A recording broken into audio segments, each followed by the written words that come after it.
the dial, turn it loud. Miami's pride, make us proud. CanesWear crew, you hear the crowd.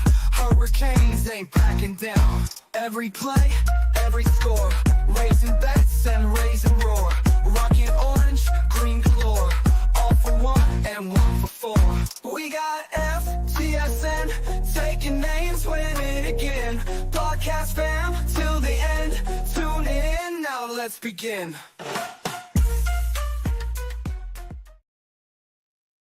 Hello and welcome to the CanesWear podcast on the FTSN network. Remember to like and subscribe. Bobby and the team does a fantastic job. Lots of great podcasts on YouTube and everywhere. So check them out, like, subscribe, and appreciate you joining us. Remember the CanesWear podcast brought to you by CanesWear. We'll discuss all that and send your comments in, and we'll be happy to answer them on recruiting, on baseball, on basketball, on Canes football, on Cam Ward, whatever questions you have, we're glad to get to them. We have a great panel today. We've got, of course, Gio on the show. Gio, how you doing today, buddy? I'm doing great. If you're a Canes baseball fan, you're not doing so hot. Absolutely. That's a good way to start it. And then we've got special guest Will Quintero today. I think I pronounced that right, Will? Yeah, you're in the ballpark. From the I Hate Football podcast. Thanks for joining. A big Canes fan, big South Florida sports fan. Yeah, man. Welcome to the show today, Will. Appreciate you guys having me, man. Gio, what's going on, brother? Doing good. I'm ready to get into it. Let's do it. All right. So it's we've got so a lot to talk about. I think we got Jackson Cantel the last time, so I don't think we've got any new recruits. We've probably got some working on. We had the draft. Everybody's settling on. So it's just, I think we're about 100 days till the Hurricanes play Notre Dame, which is exciting. If you're not excited yet, you better wake up, because before you know it, it's going to be there. And the last time we had Notre Dame at home, what was that, 2017? The Hard Rock is still rocking from that. So make sure whatever you do, try to get a ticket, try to go, and it's going to be awesome. So Gio, anything to add first before we get to any questions? You're actually right in the ballpark in the amount of days, actually. 102 days. Is it 102 days? All right. It's game day, Miami and Notre Dame. I know everyone is super excited about it. It's basically like Christmas for many of us grown men when the season arrives, especially for me. It's my favorite time of the year in terms of coverage. Some other things, though, just like about Canes baseball, though, losing 6 of their last 7, obviously not great. Losing to Cal in the first round of the ACC championship, not great either.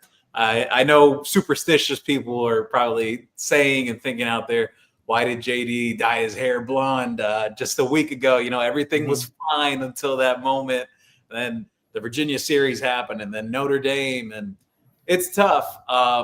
It's still very much up in the air if they even will make it into the tournament this year. Decision will be made next Monday on decision day for the whole tournament and the seeding and whatnot for the regionals. But I guess you could just hope and pray at this point that they do get into the postseason. When's the last time we did not get into the postseason?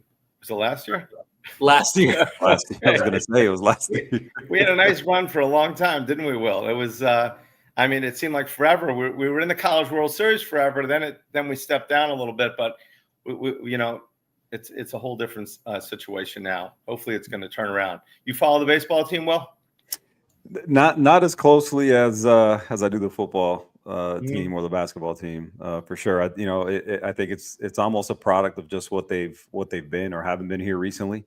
I think they this most recent run, I think they had a lot of people excited, and a lot of people were thinking, hey, we're back in this thing, and we got a chance. But like Gio mentioned, man, to end the season the way they did after this really nice run that they were on is just kind of disheartening. And I would imagine the noise around JT Arteaga, aside from his blonde hair, I would imagine the temperature is going to go up on his seat here come end of the season if everything goes kind of the way it's looking like it might go.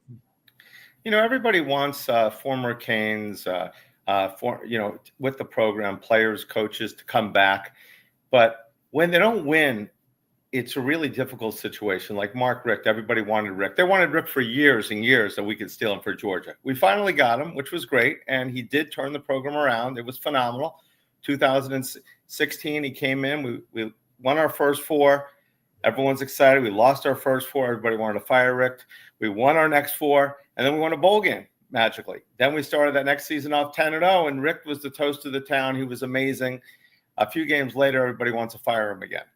So, I mean, he stepped down, but a lot of these guys lose the luster. I mean, what part of the luster that they, as Canes, do you think they lose when they lose as a coach versus how they were before as a player or as a coach in another program? Well, I think you can go back to the Randy Shannon era when he became the coach, and even former players that played under his regime even said it, that he was totally different as a coach than he was as a player. A lot of the guys on the team back then, they really wanted to like be those Miami guys, rah, rah, dancing, celebrating on the field after big plays. Randy was kind of trying to tone that down. And he had that infamous, what people called Randy's doghouse, guys like Tommy Streeter and Arthur Brown that were really talented players just in the doghouse for some reason until, you know, Arthur Brown transferred and Tommy Streeter got a new head coach at Miami. Those guys didn't really get the chance to shine under that regime. But then you go back to Randy Shannon as a player, and he's showboating and everything, wearing 22, playing linebacker at Miami. You see him in all the old clips from back then, and even known to, at least going back to the Pell Grant scandal and whatnot, he was involved in that too. So it's just kind of like, man, you know, he was kind of this way before, and then he's like this now as coach. A lot of people nowadays, when you say Randy Shannon to a Miami fan, they're like, what? Like, I don't want that guy anywhere near the program. And that's a sad situation. You hear that with Butch Davis too. I mean, they didn't hate Butch as much because he left, but because he faked the cramp gate at the FIU game. I mean, it seems like when they show a picture, you post a picture with Butch or something like that, everyone, how can they let him in here? He did that to us. I mean, forget that he built the greatest team ever, possibly. And, you know, he gave it to Larry Coker when any of us 3 could have coached that team. Let's face it. I mean, just say, Ed Reed, you guys do everything. So what do you think about that, Will? When people that was a player-led team. That was total a player. The players led it, and like I said, anybody could have coached that team. Anybody could have been the defensive coordinator. I hate to say it, man. Anybody could have been that team, which is good. They were adults among kids, and there was a different kind of atmosphere. So, but I do recall the reactions though when I shared that photo of Butch Davis. That was you that shared it, right? It was like, yes. Butch and Mario are very close. Mario was on Butch's staffs as well, even dating back to when Mario was a player too. There's a lot of familiarity between both sides there. And then the thing with Butch, it's like, I get it. Miami fans are upset about, you know, that Miami FIU game.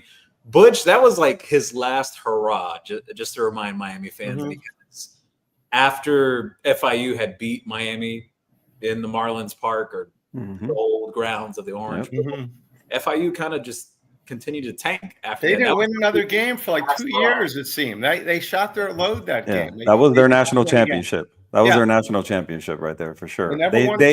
They knew how much it meant to Butch, and they showed up. They showed up, and the Canes let them have it. I mean, you know, and it hurt even more. And because I was about to say, I'm glad you mentioned, you know, on the you know, the grounds of the old Orange Bowl. So I feel like that just made it worse. You know, where it happened, where it happened, how it happened. You know, you know, that was one of those losses that definitely goes down in infamy. You know, at Miami for sure. Everybody was so excited to go to the stadium, and to lose that game. And I mean, I still see the dropping back the wide receiver. I mean, wide receiver, they didn't know what was going on. I mean, we got a guy open, they got a guy. We couldn't on the goal line or 3rd and 1. We could not stop. Was it our guy that was wide open in the end zone that we didn't see him, or was it their guy that nobody was covering? I think it was our guy. Correct? We just didn't even see him. He was wide open, nobody covering him, and. Well, wasn't there a fight? Weren't they fighting at the end of that game? Yeah, there was. There was some scuffle. Couple dust ups and stuff like that. Kind of. Well, that cramp gate definitely killed us. I mean, the cramping. That was the first time we've really seen the cramping like that. I think just one of the ironies back to that game, and we continue moving on here, is there was a Miami legacy playing for FIU in that game. Anthony Gator, son of Tony Gator, who played for Killian. you. Did he play at Killian, if I'm not mistaken? I can't remember what high school Tony Gator had played for. Okay. He played wide receiver for the Hurricanes, some running back as well. Mm-hmm. His son was playing for the Panthers, and he was one of the biggest players in that game. So it's just the irony, like, you talk about like recruiting and the players, that people talk about like, man, the Miami legacies haven't been so great lately or whatever. And it's ironic enough that a legacy is at another school just right down the street. And, he was a pretty solid player himself. No, absolutely. Yeah. Anyway, let's get to some comments. Thank you for everyone joining the show. Remember, give your comments, questions. We'll try to get to them. Remember, we're going to pick one person for a $25 CanesWear gift card as well. Remember, CanesWear is the sponsor of the show, CanesWear.com. Come to our store in Davie. We've got all the teams, the Canes, the Dolphins, the Heat. I mean, the Panthers, who's obviously, I got my Panther stuff on right now. We do have a winning team in South Florida, which is great. Back-to-back Stanley Cup finals. We've got one championship, and we're going for 2 this year. So I don't know, when teams won in Tampa, it seemed like everybody won. The football team, the hockey team, Boston, New England, the Patriots, the Celtics, the Bruins. Hopefully, if the Panthers can do it again, I mean, we can just stir up some kind of magic, and the Canes can, and somebody, if we can catch fire, and the whole town can start winning. I guess the last comment of the day was that last time, Christopher, 149 regular season weekends was a span of almost 9 seasons. And I do remember that. We had 9 seasons of that was a different Cane would score in the NFL, which was like the greatest record. We had an amazing accompaniment of players there. Let's see. That you singing Gio, 863 Kane. Welcome to the show. Yes, that was Gio. He's been practicing. He's got a one-man quartet. He does a great job on that instrument. Great job, Gio. Juan Manuel 5, good to see you. Good evening, gentlemen. Thanks for joining. Are you guys watching hockey? Are we watching hockey, meaning the Edmonton game right now, or are we watching hockey, meaning the Panthers? You guys got anything on your team right now? The Knicks game or the I got the Knicks game on over here on my all right. So I had rooting against them for Denver sure. and the Knicks in the finals, and had a lot on it. Very good long shot. It was like 500-1 for the Knicks to beat them, and 250 to 500-1 for Denver, and Denver just could not get by OKC. I was sure that was going to be the finals, and Denver would beat them. But right now, the Knicks are playing well. I think talk about revitalizing a team that has not been good for a while, and been amazing, the Knicks run. And they just got so many players you can change in 2 years, in 1 year. I mean, they added so many. The management of the team has been phenomenal. They suffered with the Isaiah Thomases, the world, all the garbage. James Dolan has been a dumpster fire of an owner for so long, and he finally got some guys in there in the front office. Leon Rose and World Wide Web and all these guys that World Wide West. I'm sorry that were able to get in there and actually make some competent basketball moves, and now they're kind of they're reaping the benefits. I don't know about giving up right now. I don't know about giving up 5 first-round picks for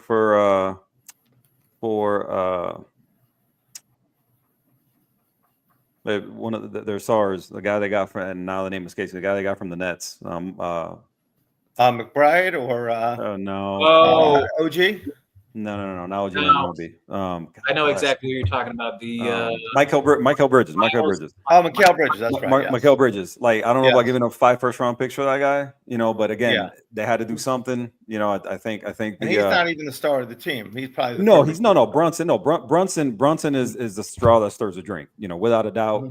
They go. As far as he's going to take them. But again, in terms of what they've done to really turn the page on the last 25 years, the first Eastern Conference Final in 25 years, right? When amazing. They were perennially knocking on the door, those series with the Heat, back in the late 90s and stuff like that too, in the 2000s. Again, they were really good. They were a fun team to watch, but they've been a disaster for a long time. So again, I don't root for them without a doubt.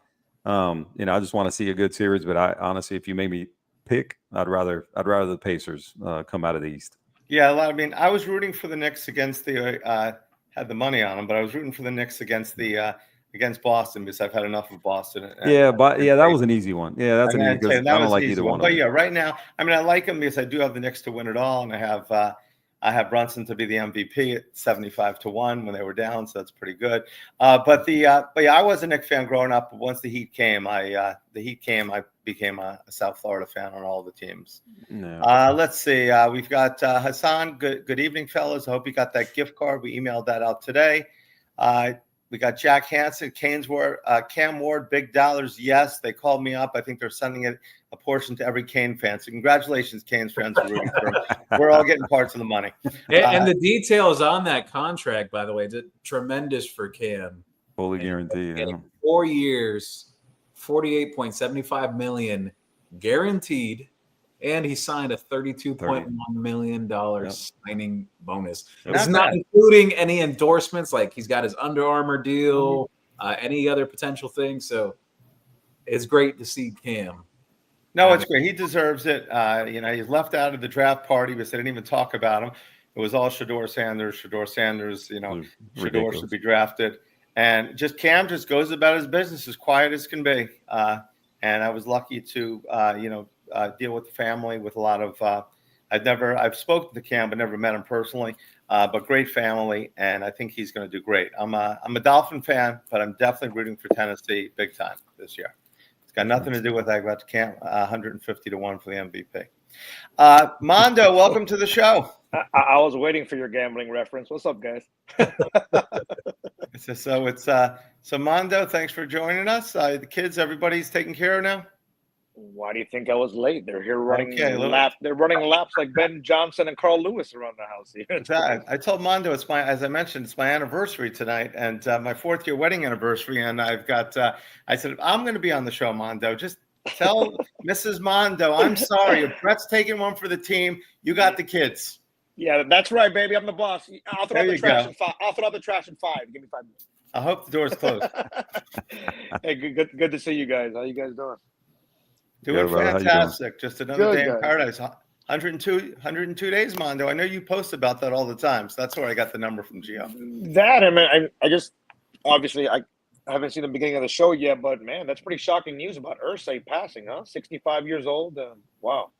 Brother, that's the consequences of hard living, man.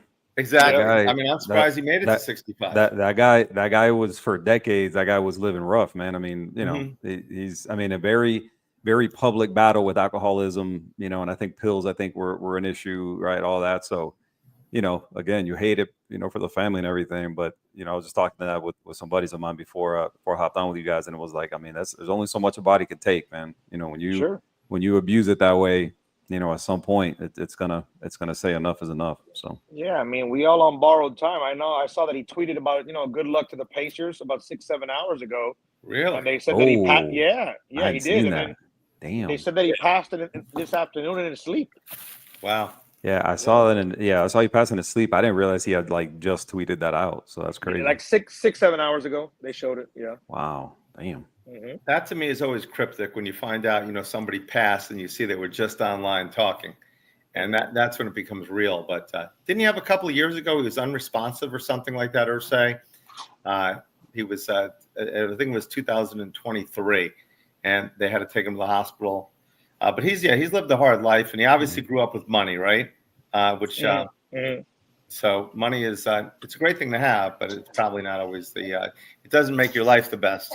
But I'm sure he got a lot of mileage out of his 65 years, which a lot have experienced. Looks like you lived a good life exactly. It's not how long you hear it. It's the experiences that you have and the what do they say? It's not the moment. It's not the moments, but the moments that take your breath away or something. There you go. Let's see. We've got Cam Ward, big dollars. Hassan, so hype up for Camwell after his interview, saying everyone is hating on Miami because they're scared. They don't want to wake a sleeping giant. And obviously, Cantwell, I love his posts on X about, hey, at least I'm still a 5-star. He's just going along with it. He went from being one of the top recruits to dropping fast just because he said I'm signing with the orange and green. It's sad that that's reality. Why do you guys think that it's so important for them to drop our players in the ratings and keep Alabama's and others and raise them up? Why is it so important? I actually got a great answer to that because I used to work in the recruiting industry. I'm not saying that this is all the websites that do this, but there are some out there that it is algorithm based on the amount of subscriptions a team is bringing in from those host websites for those specific teams. Like, let's say there's an Alabama site or there's a Florida site or Georgia or Miami. Some of that is geared towards that way. I found that out some years ago, especially working in that industry. The other thing I'll say, some websites, though, I'll give the benefit of the doubt that it is ongoing evaluations throughout the year, that some guys move up as seniors, some guys move down, some guys they feel maybe maxed out as prospects, so they naturally move down. I'll share this, though, just from evaluation standpoint. There are quite a few high-level people that involved in football from the pro level on down that believe Jackson Cantwell is one of the best offensive line prospects they have seen in the past decade, that they think he's that good from just he has to improve with his pass blocking technique, and he said it himself. But from the athletic profile standpoint, both parents, Olympians, he's one of the best track and field athletes in the country. He's almost 6'8", 320 pounds, runs about a 4.7 in the shuttle as well. Tremendous athlete. You don't find guys off the street like that just anywhere, basically. And just the genetics, too. It's I think he's a hard to miss type of prospect. And I think we talked about this on the last show. I brought this up. I did a study on number one overall prospects, because he's not number one on a specific website now. He's still number one composite, like when you put them all together. I did a study on this that over the last 25 years, about, I think it was 19 or 20 of those number one overall prospects coming out of high school, they all went first round. 2 or 3 went second round. I think one was an outlier that went fourth. And then most recently you had Quinn Ewers, who went 7th round, and everyone has said it over and over again that he should have returned for another year of college football. 100%. Yep. The money now that you could make, it makes 0 sense to go to the NFL now if you're not assured of being a high pick. Because what's he getting, $800,000 for where he was drafted? And he could have got like $4 million or more. Yeah, that was the word on the street. Hey, hey, Drew, real quick, and going back to what you were talking about with the sites and the whole deal. I've always kind of thought, like, my impression on even though we as Canes fans, we've seen, it seems like they kind of have it out for the program for whatever reason, and for however it is you want to speculate about that. I've always thought dropping those guys, they're the number one recruit in the country, but they commit. Am I wrong in thinking that it feels like once they commit, I guess just the interest kind of drops, a little bit when it comes to the recruit, and now you kind of elevate somebody, because it seems like they always elevate somebody who isn't committed, right? And I don't know if that's just me, right? But once they commit, you feel like kind of like the traffic and the interest maybe in that player, maybe drops a little bit, and maybe that has something to do with it in terms of just elevating somebody who's not committed, or is that just something maybe I'm making up, or I don't know how you feel about that. Truthfully, I believe you're onto something, because I'm very big on marketing and analytics things and almost everything that I do. So I'm very big on that aspect. And I can see it from that angle. And the reason why is, if you have these guys all committed to schools, what's the interest from the consumer saying, like, oh, well, there's no more 5-star guys that are available. Exactly. There's only 4-star guys or things like that. Yeah. So I can understand it from that aspect, where I'll give 247 Sports the benefit of the doubt. And I'll seriously give them the benefit of the doubt, because I know this from working in the recruiting industry some years ago. The changes in rankings, a lot of times when it happens, it's like a month or 2 month out, drawn out process that we're going down the list of these guys and watching the film and whatnot. And you have guys that are regional guys. You have guys set in certain areas of the country evaluating these guys, and everyone comes together collectively to make these lists. Like, the top 247 or the on 300 or the rivals 250, I think they do, or whatever, ESPN 300. They all do different ones. So what happens is the regional guys are responsible mostly for the rankings of those guys in their area. So for example, a lot of people are getting on Andrew Ivins about, oh, well, he re-ranked Cantwell number 10 in the country. That wasn't only his decision. That was a collective decision of their analysts from region based. So whoever's out in that region was the one that mostly probably pushed like, hey, I think maybe he should come down a little bit compared to these other guys. And, it's just all opinions at the end of the day. Everyone has an opinion. The last thing I'll say, though, about it, I do agree 100% with you about uncommitted guys moving up. I've seen it happen countless times. And I think that's just from the marketing standpoint. Yeah, that sounds like a good point. I didn't even think of that. The uncommitted guys. You got okay. Here's what we got left. You just got to make everything. It's all about excitement, and it's all about money. And those guys are running a business, right? I mean, they're running a business that is based on clicks and interest, right, and the whole deal. And again, I think when a guy's committed, immediately now he only becomes interesting, right, to that fan base, right? So Cantwell's committed to Miami. He's more interesting to the Miami fan base, as opposed to his Final Four of Oregon, Ohio State, Georgia, Miami, right? Now you're getting all that traffic and all that interest. Well, now that's gone, right? Now they move on to the next one. Yeah. And so to me, that's kind of what's felt like it made sense. So at the risk of sounding like an upset Canes fan about this stuff, I guarantee you though, if we beat out Ohio State, Oregon, Ohio State for the kid. If he goes to any of those schools, I promise you he's not dropping to 9, 10, 11, 12, no whatever way. the hell he dropped. Like, give me a break. Like, come on. It was interesting. The funny part about this. 100, and to me, it's always felt that way. To me, it's always felt like, he's a Miami guy. So, like people always say, oh, hey, look, he went from a 5 to a 4-star. He's about to commit to Miami, right? That's just always kind of like the running joke. It's like, oh, hey, they dropped him. He's about to commit to Miami for sure. But it is funny what Gio mentioned. I did notice that is Gabby actually came out with something right before he committed, saying that hey, just FYI, just nobody get ahead of themselves. But FYI, 24/7 has him in their next update has him falling, and he's not number one.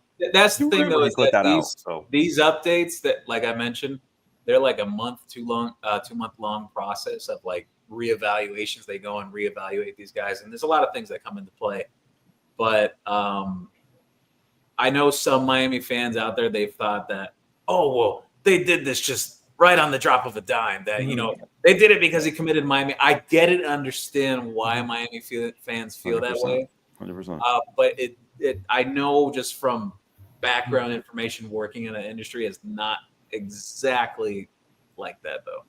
Yeah, I mean, it is odd though. The consensus number one big guy in the country, all of a sudden free fall. Hey, he sucks all of a sudden. But the funny thing is it all that matters is he got his money already. Obviously, he signed an NIL deal, and he came here. He was announced by Drew Rosenhaus, which you don't usually see the agents. I think he introduced him, right?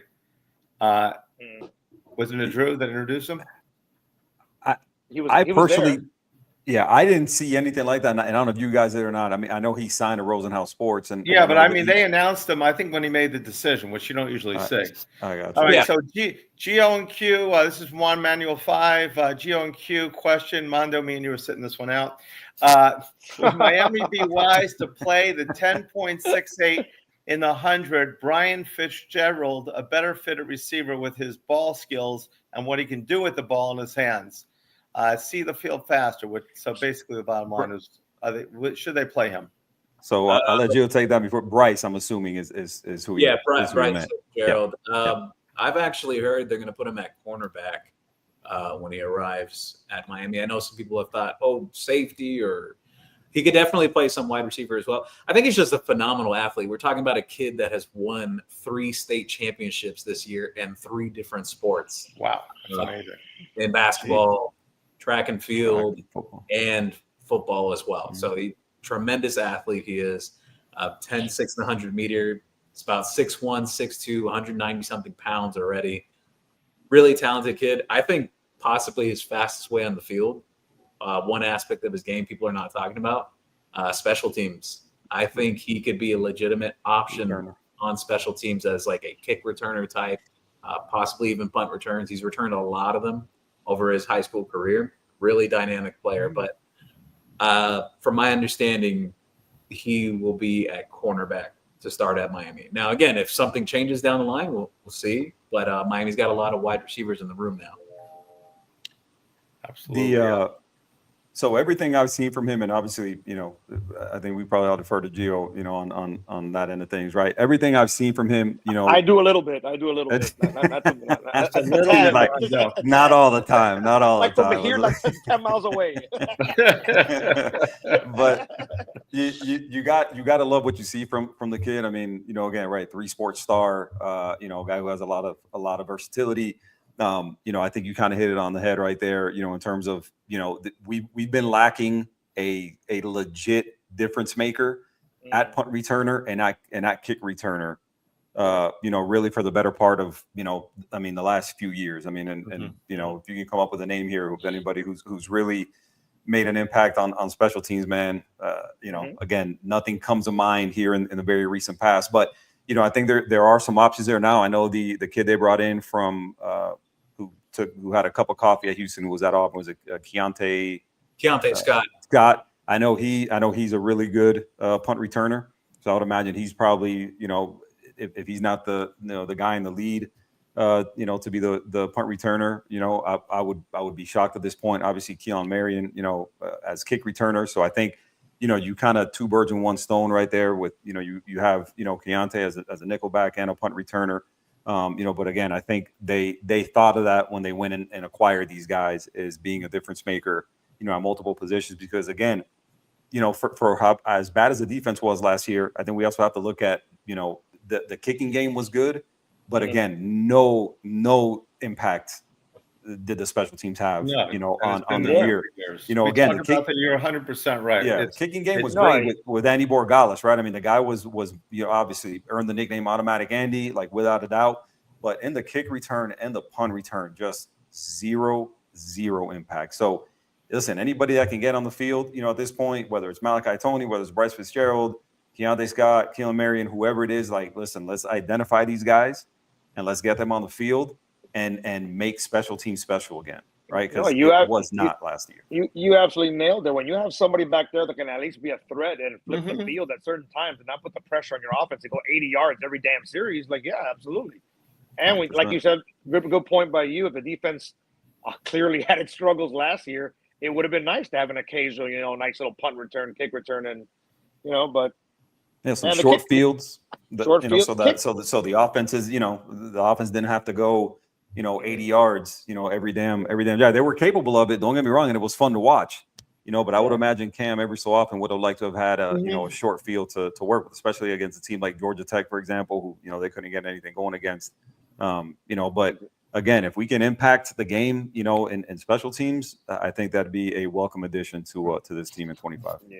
Is there a plus minus? Because I've always thought, or like in hockey or now basketball, they even have plus minus. What we give up on kick returns and what we do per game, on an average, because I think we're always getting demolished by the other team. I mean, we don't kick it in the end zone, they run it back on us. It makes no sense. They don't kick it in the end zone, we get it to the 20-yard line. It doesn't make any sense why, with our athletes, why we fall behind these other teams. That's a great point that you bring up, Brett. That's another reason why they brought in the kickoff specialist from FAU in Carter Davis. They feel really good about him, specifically being in that spot. It's not the most accurate as a kicker in terms of field goals, but he will be a guy that they'll use situationally. Like if you have to hit a 50-yarder or whatnot, he's had some success with that in his career. So he'll come in on some spot duty there.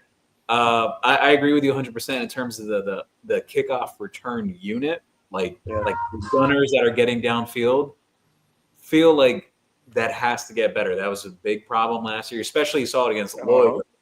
You let the Cardinals get right back into that game. And some of that had to do with that, Andy Borgalis was told to boot that through the back of the end zone. He didn't. He allowed the return man to field that, and he got a chance. But even aside from that, aside from Andy, because Andy was a great player overall, that kickoff unit has to get better. It has to improve. And the way you improve that is you get more veteran guys in, you build depth, and even getting young bucks some experience out there too. You saw some guys flash last year like Dylan Day or even Cameron Pruitt flashing on special teams. They have to get more of those guys in there in the mix. Yeah, an interesting part to me, not just the return, is going to be you guys mentioned Borregales, the kicking game. There's question marks there. Absolutely. I mean, a big question mark. Big We got questions. the kid from Texas, if I'm not mistaken, right? Yeah, Bert Auburn. I mean, I don't want to mention what happened in the postseason, but we'll see. I mean, that's going to be an interesting. To his defense, though, and just Miami's thought process on this when I asked about it, they feel that, and most coaches feel this way, that kickers go through ruts. They go through stretches of time where they're not at their best. If you go back to his 2022 and 2023 campaigns with Texas, he was actually a really good kicker. Yep. Yeah. So their thought process is that they can get him right, and he could be a +1 addition this year rather than being a concern throughout the year. We'll see, but again, he's got 2 years of really good play and then 1 year last year where he just kind of crumbled at the end. So yeah, you're erring on the side of he can find that form again. Exactly, and we know once it gets into their head, it's a problem. Obviously, with kickers especially. The Manny Diaz year that we lost to Florida that first game, then lost to North Carolina. I think we couldn't hit a field goal. Since then, we've had the Borregales brothers, so it's been fantastic. But if you can't kick, it's like in baseball, if you can't save a game. You don't have a kicker, you don't have a relief pitcher. We can do everything to get to winning the game, we just can't close it out. It's a terrible feeling, and it's a terrible feeling for the fans because obviously they're blaming everybody. You lose by 1 point because of a field goal. The fans are tearing down the whole team. Lorraine, welcome to the show. Happy anniversary! Thank you very much. This is my 4-year wedding anniversary with my lovely wife Stephanie today. The anniversary, Brett. Happy anniversary. Well, thank you. It's going by too fast, but it is amazing woman. Yeah, it's a lot easier. Lorraine's awesome, by the way. She's a great, Lorraine is great awesome. person. Lorraine put me and Gio together probably, so great job. Kudos to that, Lorraine. Juan Emmanuel, Gio, he sent you something. Yo, Anthony, good to hear from you. Gio from Anthony, do you know if Miami has big visitors in terms of 5-star defensive linemen, either defensive tackle or edge rusher coming to visit next month? Well, you don't even have to wait until next month. Next Friday, they're expected to host the #1 defensive tackle in the country, in Lamar Brown. Talk to me, baby. I've been begging for defensive tackles, please. Yeah, so they'll host him. LSU and Texas A&M are some of the other programs involved there. They'll also host Anthony Tank Jones from the state of Alabama. Alabama, Auburn, your usual suspects from the SEC involved there as well. Anthony Tank Jones is one of the top 3 pass rushers in the entire country, 5-star as well. So you don't even have to wait until June. They'll be here next Friday. So fun times ahead with official visit season right around the corner. Great news, Anthony. You got your wish there. Anthony also says, we haven't seen Anthony for a couple of weeks, I think. I hope all is well, Anthony. Thanks for joining back the show. Q, I said this multiple times, and people didn't want to hear this. Boston got lucky that half of the teams on their road to the championship were injured. It showed this year that they were one-hit wonder. I agree with that. Before you get to this, to the Q, my son's huge basketball fans can't stand Boston, and they did. Last year was the easiest run. If the Heat would have had that opportunity the year we beat Denver, we would have easily been champions. Every single team they played had their top guy hurt, including us, correct? Did we lose to them when we didn't have did we play them or no? We just lost Jimmy. Did we play them last year? I'm not even sure, but no. We just lost Jimmy in the first round last year. He was playoff Jimmy is back. Oh no, he's not. Q, what do you got to say about that? Yeah, Jimmy, and I don't know if you saw Dwayne Wade kind of came out here recently and mentioned old playoff Jimmy and why Miami didn't want to pay him. Mm-hmm. There it is, right? It's like you have to look at the basket every so often if you're going to make what Jimmy wanted to make, right? Well, listen, and I know who was it? Was it Anthony? Anthony. Yeah, man. Listen, in my opinion, right, even with Jason Tatum going down, I think the Celtics play a type of offense. Like, I'm not a fan of the way they play. Right, it's a 3-point shooting contest, and I think when you play that type of style of offense, right, I think it's a type of offense that can bite you, come playoff time, right? And I think, again, if you're not on, right, if you're not absolutely on, every single game, which again, it's hard to do, in the playoffs, when the teams get better, defense gets tighter. I just think it's a type of offense that really can, come back to bite you. And, again, obviously Tatum going down is huge. But again, even with him healthy, it would have been really interesting to me to see how they would have matched up. Because again, I imagine they probably would have, I'm not saying walked into the finals, but they would have definitely been my pick to come out of the East. But against a team like OKC, which, I would assume is probably going to be in the finals, it would have been interesting to me to see how they would have matched up. But I think OKC probably would have taken that series. Just Well, they were down 2-1, and there was only a few minutes left when he got hurt. So they were probably getting down by 7. He was having a great game, 42 points, Tatum. But they were probably going to lose that game. They were down by 7 when that happened. So they would have been down 3-1 anyway. So it's not like that his injury was the reason. They actually won as many games without him as they did with him. Sorry, no, no, you're good. I'm a Laker guy, so Lord knows I hate the Celtics. But I will say this: I mean, a bit of it was fluky as well. I mean, the first 2 games. I mean, when do you see a team blow 2 20-point leads in the third quarter? What very few people are talking about. And we get caught up with Jaylen Brown and Tatum. They were a different team last year, and they won it all because Porzingis was there. You saw what happened now in this series. In the last series, they beat the Magic, but Porzingis was in and out of the lineup with some mysterious illness that still nobody knows what's wrong with the guy. And no coincidence, they were a different team. Yeah, they don't change. To me, my favorite guy in that team is Derek White. Derek White moves the ball around. He can shoot threes. He plays defense. He's a great shot blocker for a point guard, which is crazy. But I think the Porzingis injury wasn't talked about enough, and kind of crazy. They blew 2 20-point leads in the third quarter. Yeah, I mean, that was nuts.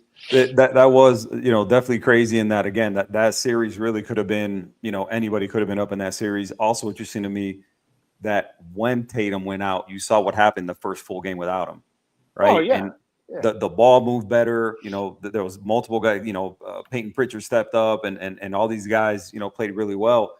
I don't know how well that, how all that, projects over 82 games in the regular season without him there. But again, something, you definitely have to at least consider, now come, the offseason, because you're going to have to break up that team, now with everything going on in the aprons and everything in the NBA is super prohibitive, to have guys that are making that much money. So you're going to have to choose, and it's going to be really interesting to me to see what happens with Boston. But, again, I mean, definitely one of those series that, I didn't expect New York to win.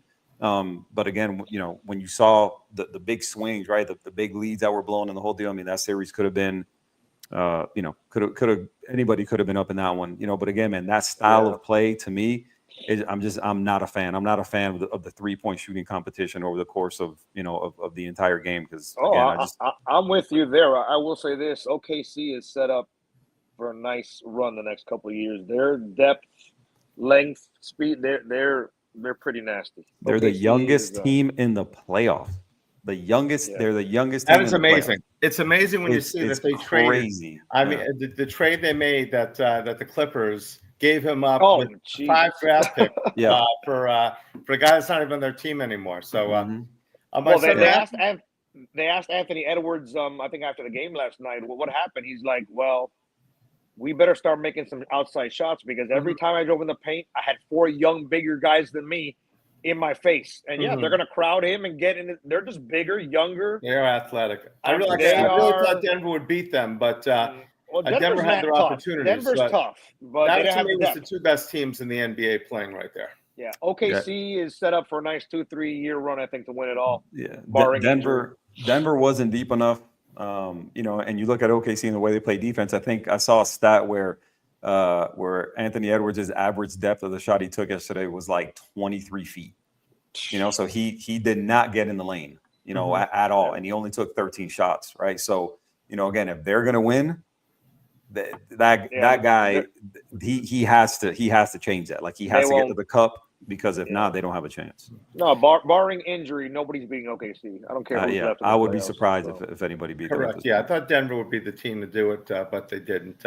Let's see. My son Matthew just texted me. He said yes. He said the Heat did play the Celtics last year in the first round. He is saying I think they did. They did. Yeah, it's official. Yeah. So So they did play them.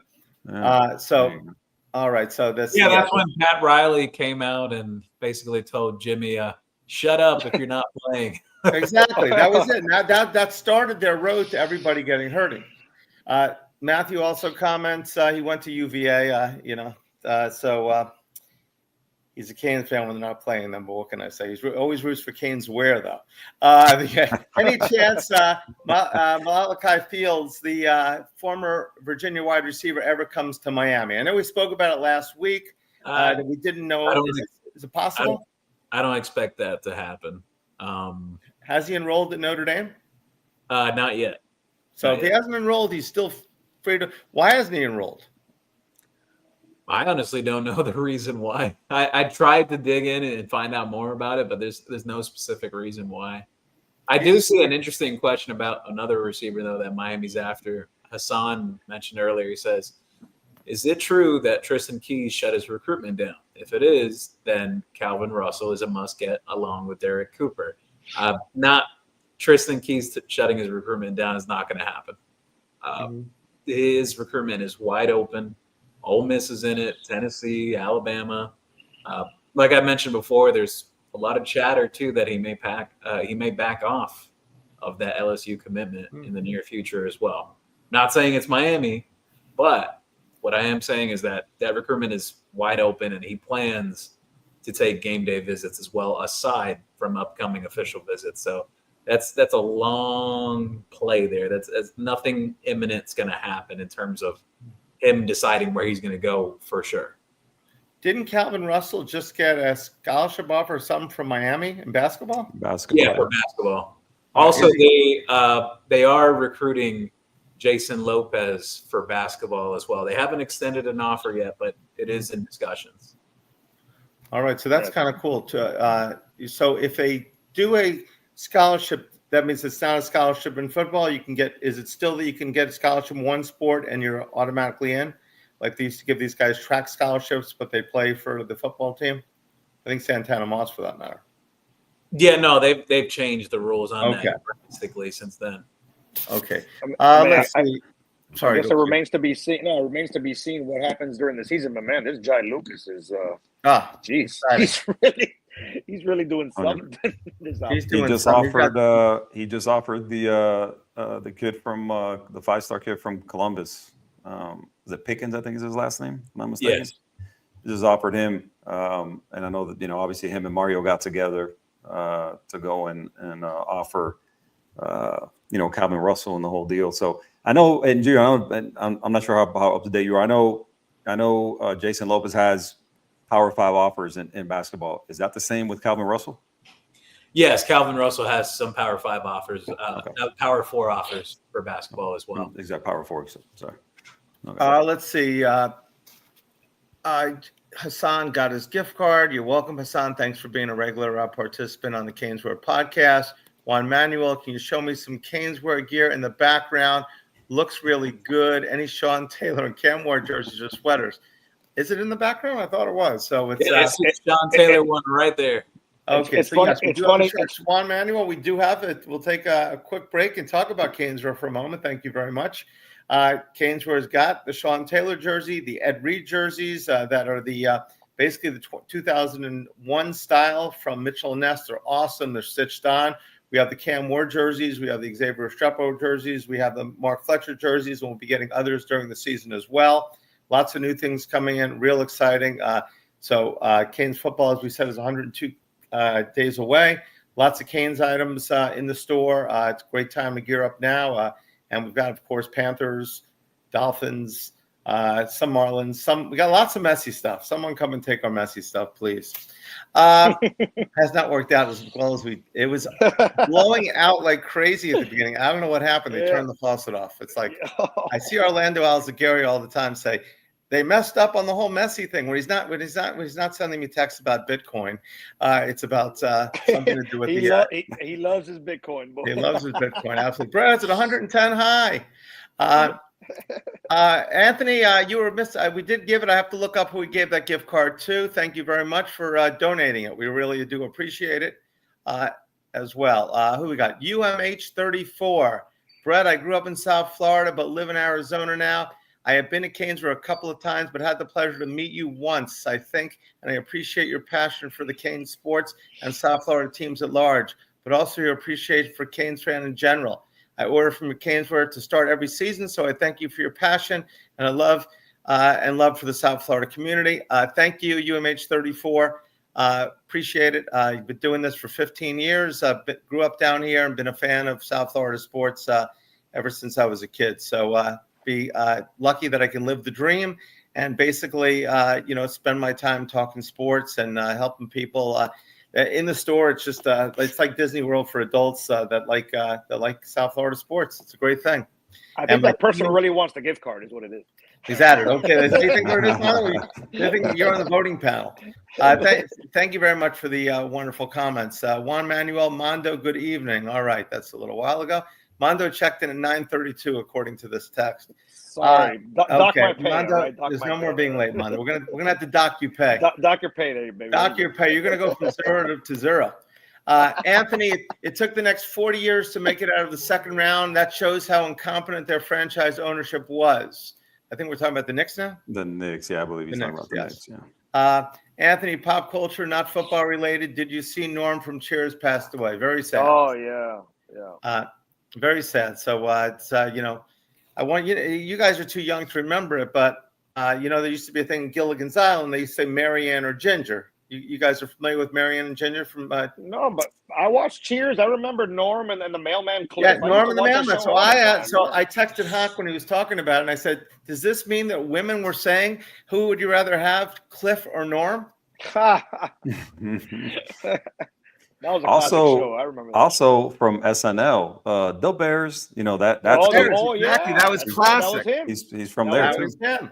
Yep. I just saw Seinfeld with him on there. Actually, that they were George. That's true. That's a good point. Don't you think you should have it somewhere and try something different than the bar? But Norm was great. Norm, I mean, he was an iconic figure, and yes, very sad. Thanks for bringing that up there, Antonio. Mondo's in the house. What do we got? Panel, serious questions. Guys, this is serious, so put your serious hats on. Did you guys see Mario and Josh Pate interview? What are your thoughts? I did. I saw that. I love how candid Mario's been about the defense last year. Mm-hmm. Because Mario doesn't want to go too hard on former coaches. He likes to, keep the relationship solid and well maintained. Even after we lost our way. Is that what it is? We lost our way. Yeah, I mean, unrecognizable. Nice Unrecognizable. Unrecognizable. Lost our way. It's a nice way of saying that. We were just awful on defense. Yeah. I'll say it for him. But look, I think my biggest takeaway from it is that they're very confident in what Carson Beck can bring to the table. Carson Beck is the most winningest quarterback returning to college football this year. I think it's just outrageous that you look at these top 10 quarterback lists and he's like number 9 or number 10, and they got DJ Lagway up there and Lenoris Sellers, and I'm thinking to myself, he's almost forgotten. He's forgotten. Yeah, no, like I'm looking at this, I'm like, are you like actually watching these games? Because are you just going off of hype or like actual production? Because if you ask me personally, my favorite pro prospect quarterback out of next year's class is Levitt from Arizona State. I think he's a total stud. But Carson Beck, this is a guy just a year ago that was in conversations to be a top 10 pick. Yep. Okay. Like, again, he comes into the situation at Miami. He's got a really good offensive line in front of him, a good backfield. He's got some weapons at receiver as well.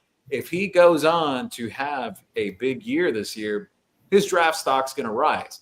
And not only that, just proof is in the pudding. 24-3 all time as a collegiate football starter. In the SEC. in the SEC. That's pretty remarkable. He's going to play against ACC defenses. 8 of the top 30 defenses last year he played against. Yeah, no, it's like I look at those top 10 lists that these different media heads are putting out, and I'm just like, are you serious? Like 9 or 10 and all the names that I see above, I'm like, he should easily be top 5 just off of proof of work, like the amount that he has done in his time since he's played college football and started. Like I just don't get it. I just those top 10 lists, and I've seen a couple like Joel Klatt, which doesn't surprise me from Joel Klatt, right? But some other guys, and you look at it. To me, the interesting thing to me would be, I'd love to ask somebody, hey, listen, like what metrics are right? What criteria are you using, right? Because everybody, and listen, and I'll preface everything by saying I am glad that they don't have him at number 1. Like if I'm a Miami fan, listen, you know what? Put him at 18 if you want. Cool. Like I don't care. I want people to sleep. I really want people to just forget that he's at Miami till like he takes the field first drive against Notre Dame. Exactly. Like I don't want anybody to talk about him. I want people to bash him. You know, give him all the bulletin board material in the world, right? But when you're looking at that top 10, I would love to ask them is like, hey, what are you using to build this list? Because I get the Arch Manning deal, right? Like, okay, right. But what has Arch Manning done, right? What has DJ Lagway done? You look at what DJ Lagway did last year, and I get it was, he's a true freshman, the whole deal. But DJ Lagway didn't look great last year, right? And some of these other guys, John Mateer, above them, and the whole, like, I'm looking at some of these names, I'm like, I would just love for somebody to explain to me what you're using in terms of, your metrics or your criteria, because to me, it doesn't make any sense. But they did I've seen last year. I mean, sorry, go Gio. I got a hot take on those top 10 lists because I see Cade Klubnik really number 1. Cade Klubnik is another one. Yeah, Drew Aller, yeah, no, really? Drew Aller should not be ahead. I don't get it. I don't get the hype with that dude. I understand why some people. I understand why some people out there may put Klubnik because of the way he ended the season. I'll say this: go take a look at the majority of where his touchdowns came from last year. I think I was talking about this in a group chat Mando's in. I was going on a rant about But Drew Aller loves they love Drew Aller in that chat. Yeah. So I was talking about Cade Klubnik. And the stat was interesting because like the teams he played against were like really big time bottom feeders in the ACC, some G5 teams as well. And he had like 20 something touchdowns out of his 36 during that span. Then you go to the games that Clemson actually lost last year. Outside of that Texas game, Cade Klubnik was really bad in I believe it was like 3 out of their 4 losses last season. Go check the game logs, go check the tape. But they have him at number 1 in a bunch like I don't get we were just talking about. I don't crazy. I don't number get 1. I don't But get it doesn't matter because in the bigger thing than that is the betting lines. Okay, so the betting line for Cam Ward, which I've said before on the show, was 16-1 that he would be the number 1 pick in the draft. Okay, which I was lucky to take, and then he went down to 10-1. Carson Beck was much better odds. Shedeur Sanders much better odds, and Ewers was much better odds. They were all under 10-1 when Cam Ward was 16-1. So, and we know that Cam Ward was the best quarterback. I mean, so I don't think Dylan Gabriel was ahead of him, but he may have been close. But just to say that Ewers, where'd he go? Sixth round? 7. Did he go 6 or 7? Oh, 7. Wow. Obviously, Shedeur went 5th round, and Beck came back to college. And they did not think so. Those are the people that are supposed to know everything. The prognosticators and the betting lines, even they missed. So I really do believe Carson Beck, if he's healthy, will be the best quarterback in college football. Not just because I'm a homer, but because I haven't said this about many quarterbacks for the Hurricanes. I thought Cam Ward would be the number 1 pick, and I think if he stays healthy, Beck is going to be awesome, and we will have back-to-back high draft picks for the first time ever. I don't think we've ever had back-to-back quarterbacks drafted in the first round, correct? That would be crazy. It's been a long time. I mean, Kosar and Testaverde were 2 years apart. That would be the closest. But But anyway, so it'd be, if we can get back to QBU, we know what can happen, which would be awesome because it's been a long time since we've had anybody running that position. He's gonna have the right line in front of him. Definitely the right line to help make that happen. The O that's line why and that running back room. Yeah, the running back room, the O line. If we can, the tight end. If the receivers is the only thing, but I think we'll have better receivers than they had at Georgia last year, and a better defense. And a better defense. He won't have an all-around team. Yeah. I mean, we complained last year that at least I do all the time that if we would have ran the ball against Syracuse, there we go. If we would have ran the ball more, I know we had 10 more, but if we ran the ball, I mean, Martinez would still be running. He'd probably have like 400 yards against Syracuse. Death taxes in the weekly at 10:15 p.m. I was waiting for that. Exactly. Thank you. And the time is, let's see. Go Canes. Thanks for joining the show, Go Canes. Have you seen how much parking is for Notre Dame? Yellow lot's $100. I will say this. This is my 6th year, and I used to work a lot of Saturdays, so I never really had season tickets till 6 years ago. But this season, I got them again. I actually added 2 seats, and I've gone online to look at the secondary market, and yeah, these ticket prices are skyrocketing, like big time. Like Notre Dame and UF, like Notre Dame is really expensive right now, like crazy, like everything. It's like if you don't have a ticket, you better get one soon. But it's like really, really high right now. It's crazy that parking just, okay, this is a game on the schedule. We know the tickets are more money. But why is the parking going up? I mean, are they going to raise the beer from $20 to $50? I mean, it's just going to cost you $50 for a Budweiser. Because, well, honestly, right now, unless you have season tickets, there's no other way to get one. So yeah, but the fact that basically what it is, that's why these secondary markets jack everything up, and there's no other way to get them. The best bet in the world was the season tickets this year. Oh, without a doubt. And the parking passes in advance. Yeah, price wise, I mean, if you sell your Notre Dame or Florida tickets, I mean, you're going to make your money back for season tickets for the most part. I mean, I've done that before. I haven't thought of that. I haven't thought of that yet. It's definitely. I mean, but that's why you go to the games for that game. First game of the season is tough to sell. I'm going, but like, you got extra tickets, Mando. We know how you are. No, the last couple of years we've only had 2, me and the wife. But then last year, like some games, like some friends wanted to go, and so before I renewed them this year, I was like, you know what, the hell with it, let's get 2 more. But then I started looking online at these prices. I'm like, I might have a business decision to make with those 2 other tickets for Notre Dame because, like he just mentioned, they're skyrocketing for sure. It's high. It's really high right now. So yep, without a doubt. I feel bad for you guys because I just. Well, everyone knows. Mr. Press Row here. Mr. Press he's like, guess who's got 2 thumbs and doesn't have to worry about that. No, but what's funny is I have family ask me all the time. They're like, "Hey, can you get me some tickets to this or that?" I'm like, just because I work in media, they don't really give me tickets like that. Yeah, they give me the 1 press pass, and that's about it. Yeah. Yeah. We've seen your photos last year on the field, Gio. Knock it off. That's enough. Yeah, this year, I didn't tell you, we're gonna have to carry the CanesWear sign. Where the refs are going to be with the first down marker. I don't even know if they got a first down marker anymore. The way the new rules are, you're going to be with the first down marker with the CanesWear. So when they go to measure, I'm going to need you to walk on the field if you can get field passes. Anthony, Brett, it's been Miami's been incompetent for the past decade or so with developing players. That's why I think the ratings are getting dropped. Well, it's hard to make them incompetent. They may have been incompetent in certain respects, but you figure the guy just signs. He's got, he's a 5-star all around anybody. And okay, now we're just going to drop him. They're anticipating us being incompetent, but it's a tough call. I mean, I think, let these kids, it's got to be disappointing for the kids. I just love the way Cantwell is just going along with it. He's typical Miami already, saying, he knows.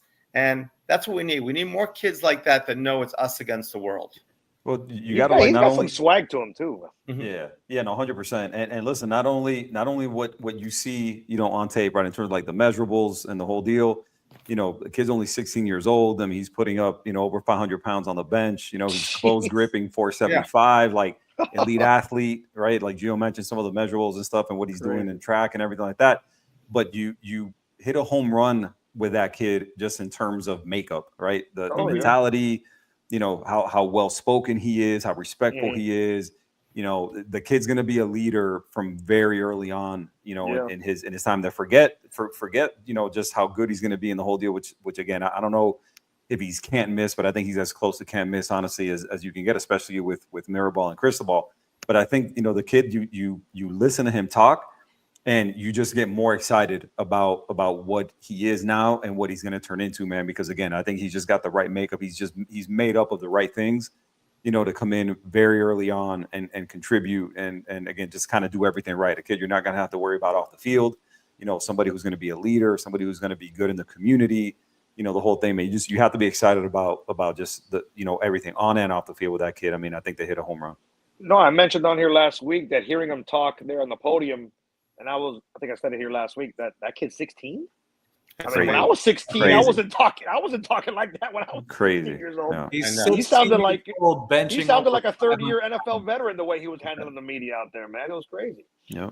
Yeah, just like Gio mentioned just now, yeah, man, 16 years old. He's putting up 5'10", 5'15". He's close gripping 475.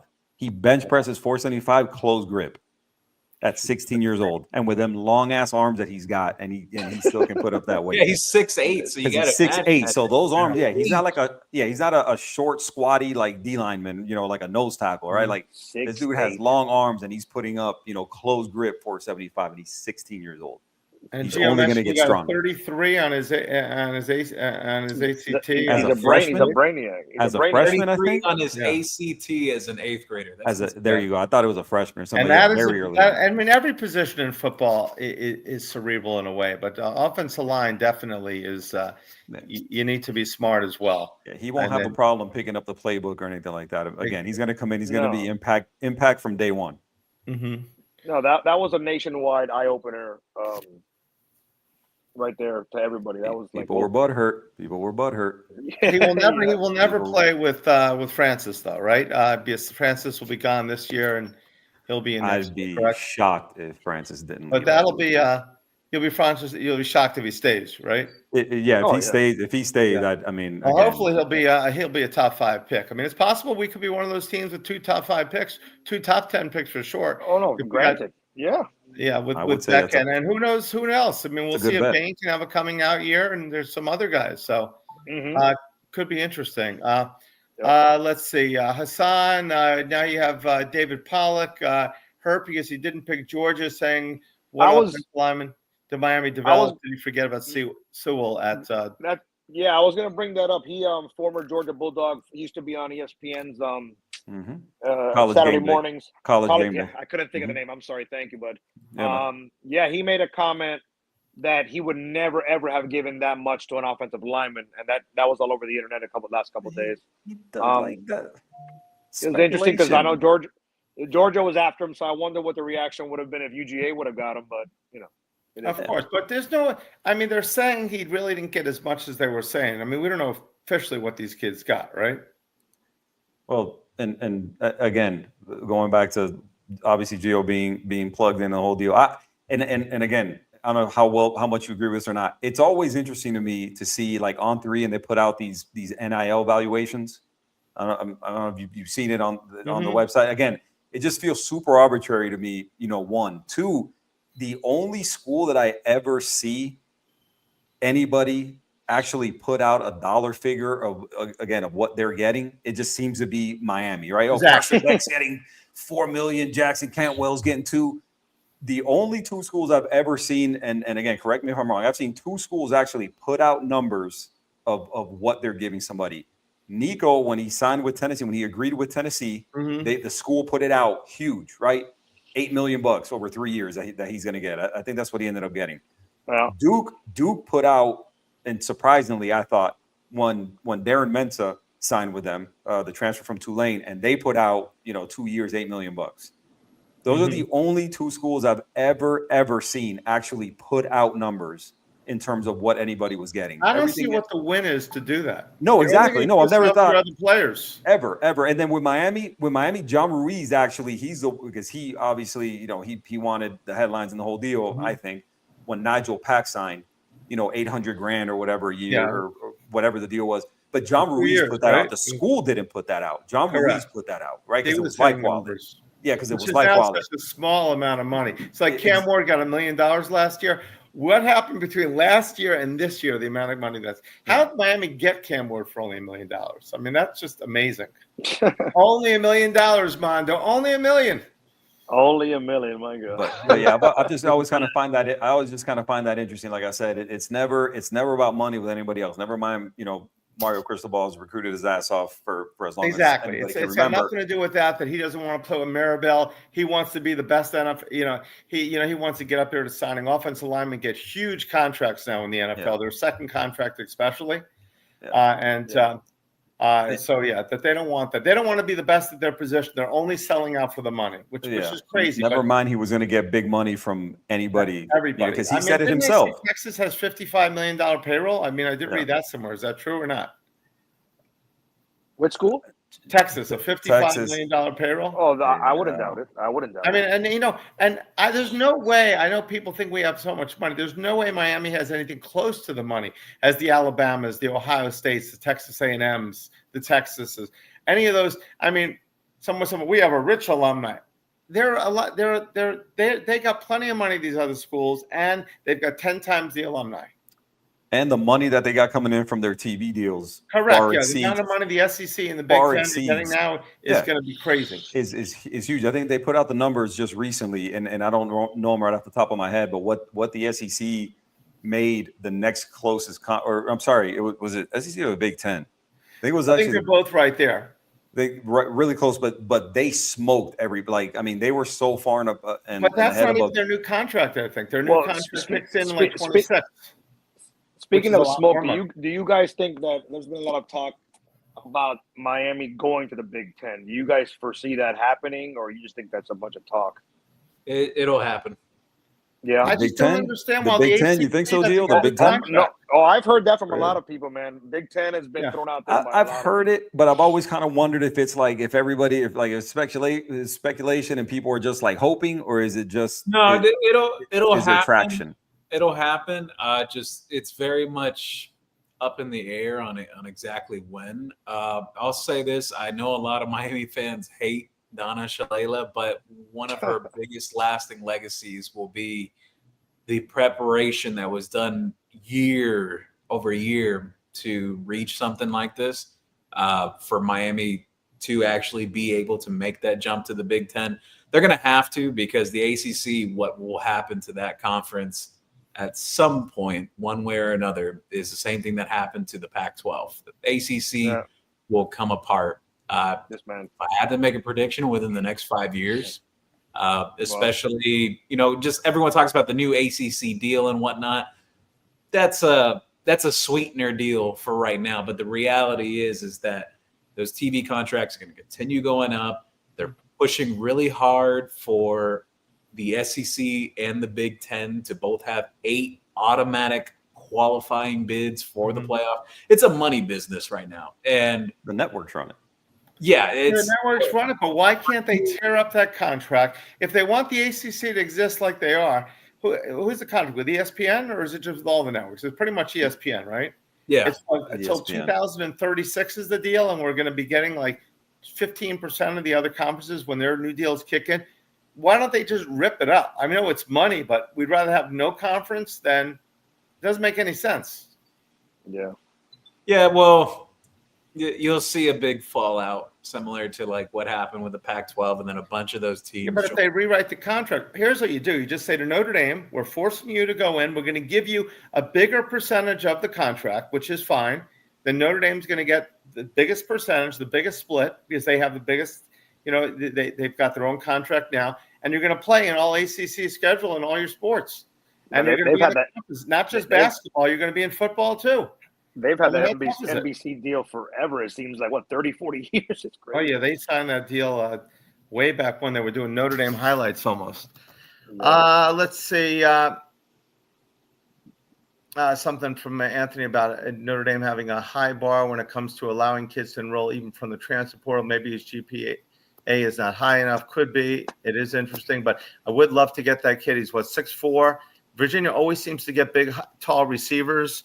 And I would love to get one of those guys. And that guy, what, he had 800 yards last year for Virginia? 2 back-to-back seasons over 800 yards. Yeah. So and he's tall and athletic. So Juan Manuel of the Celtics, mentally fragile. Well, they did win the championship last year. So, Yeah.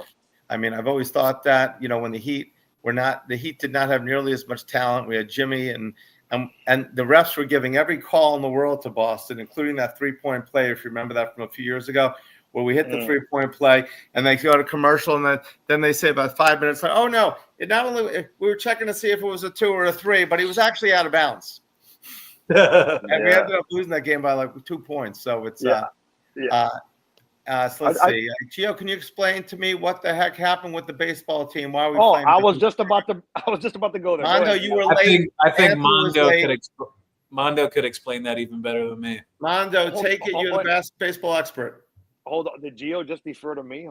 Did you hear that? Let me tell my neighbors real quick. Lightning is opening up in your house. My neighbor almost thrown into the fence. I was going to bring that up. You guys are talking about revenue, and we're talking about it. Obviously, football and basketball, Jai Lucas. Baseball doesn't bring in the revenue. So I was having a discussion earlier today where, like, I mean, number one, I don't think we have enough talent right now to win it all, regardless of the head coach, regardless of how you feel, the head man or not. But we fought back middle of the season. You went into the last 6 games, a 3-game set at Virginia and 3 games at home against Notre Dame. At worst, you could have lost 2 out of 3 each series and still gotten in the tournament. What do you do? Including the Cal game yesterday at 9 o'clock in the morning in the ACC tournament, you lose 6 out of 7, and in your last 2 games you get blown out like 25-2. They may or may not get in on Monday when the brackets are announced, but there's a lot of questions with that baseball program right now.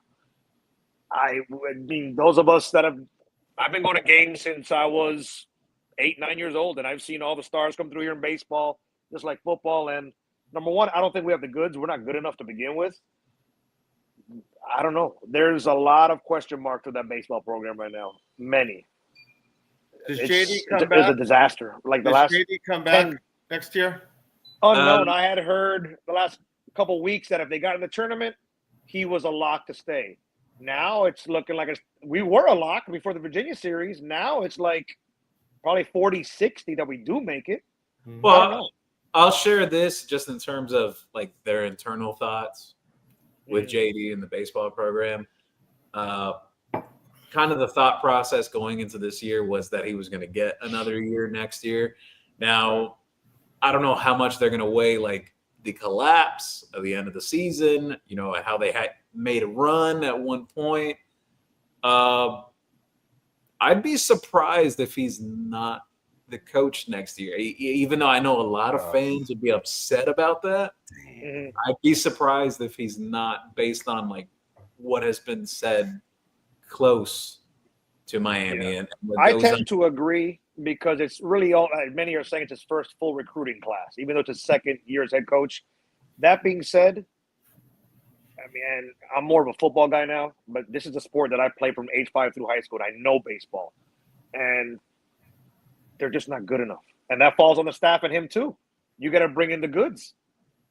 Watched a lot of people don't watch all the baseball games. I watch all of them. They're not good enough. They're not good enough. No, it's like they just aren't. It's bringing in the same coaches. Like when they brought in Coker, everyone said, stay with everybody's with that time for the team was like, stay with the guys. They didn't want to bring in Jimmy Johnson. I think they wanted Gary Stevens at that time. Well then again, with Coker's roster, I mean, I could have coached and UM would probably still. Yeah, exactly. But now we're bringing in 2 back-to-back baseball coaches that are homegrown, that have never coached anything. I mean, Damari and now JD, both great guys and everything like that. But to run a major program that that's so much money is on the table now. You need to bring in top coaches. This is not where someone starts. This should be where someone has already proven himself or is on the rise and comes in to take us to the next step. Right. So real quick about the current roster. What does attrition look like with this roster in terms of going pro? Well, going pro, you're probably looking at the shortstop Ogden. He's really. Don't get me wrong. There's a couple of good pieces on the team. I mean, the third baseman Cuvée is a star. Yeah, Cuvée is the man, right? The shortstop Ogden is probably going to go pro, as well he should. Other than that, the second base, Dorian Gonzalez, a senior, so he graduates. Walters will be gone too. Walters will be gone. What? Was he a senior or is he a junior? I believe he's a senior. Okay, then if he's a senior, he's gone. He was a reliever. Yeah, I mean, the last couple of years we lost talent. I don't know if you guys have been following. Like CJ Capus, who was here 2 years ago, is tearing it up at AAA right now for the Indians. Yeah, well, for the Guardians, and he was a No, star. I was wrong. Walters has another year if he decides he wants to come back. But Yeah, he now with probably will come. NIL, I know it's not the same as in baseball, but like basketball and football, these guys are going to be, especially if you were on a team that wasn't good. Why do you want to come back? Well, If you supposedly know next year, They I know think the same problems that we know. somebody mentioned that next year there's 10 or 11 more scholarships. I don't know the full verse of that, but It'll be up to 22 from what I understand. 22. There you go. Somebody from 11 to 22. Somebody told me that a couple of days ago. There you go. Yeah, we're But supposed to be the same as everybody else now, correct? But as Also, far as your question money-wise- for next, as far as your question for next year, look before this season. We lost the first baseman Torres to Alabama. Mm-hmm. They Who's the lost kid? 3 or 4. They lost There's a the kid that went to shortstop. Florida. I know one of the kids went to Florida. A legit kid went to Florida, didn't he? Second, Blake Sear. There you go. Hollywood. But the shortstop they lost to, was it Jimenez to UCF or something like that? They lost. Yeah, they're losing guys. So Yeah. Speaking of losing, I think we just lost Lorenzo Carrier as well. our audience on they the lost face. they lost Lorenzo Carrier. Yes. So regardless, I think he stays, but a lot of work to be done. I'd rather lose A lot them. of I'd questions. rather lose them to the draft than for them to hit the portal. Absolutely. You know, But if if we we can say help it. he's tearing it up in AAA, that's great.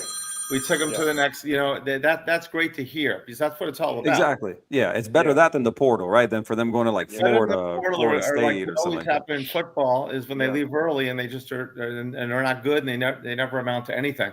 They barely make the league like a Brad Kai and things like that. Exactly. Let's see. SP1, Brad Beck 4,000 this year. I agree. I think he's gonna have a monster year. What do you guys think, Beck this year? Got any early predictions on how Beck will I be? don't want to say 4,000, but I do think that he will have a good year. I do think that he could very much play himself into the first round. Mm-hmm. I don't think he'll be a number one overall like Cam, but I do think he can play himself into that first round discussion.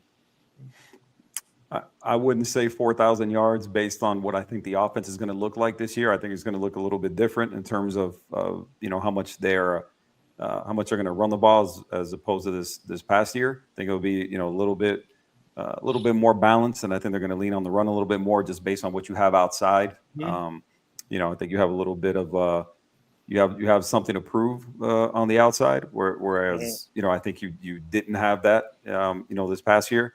So I think they'll be more run heavy, and I think that they're going to get more help from the defense.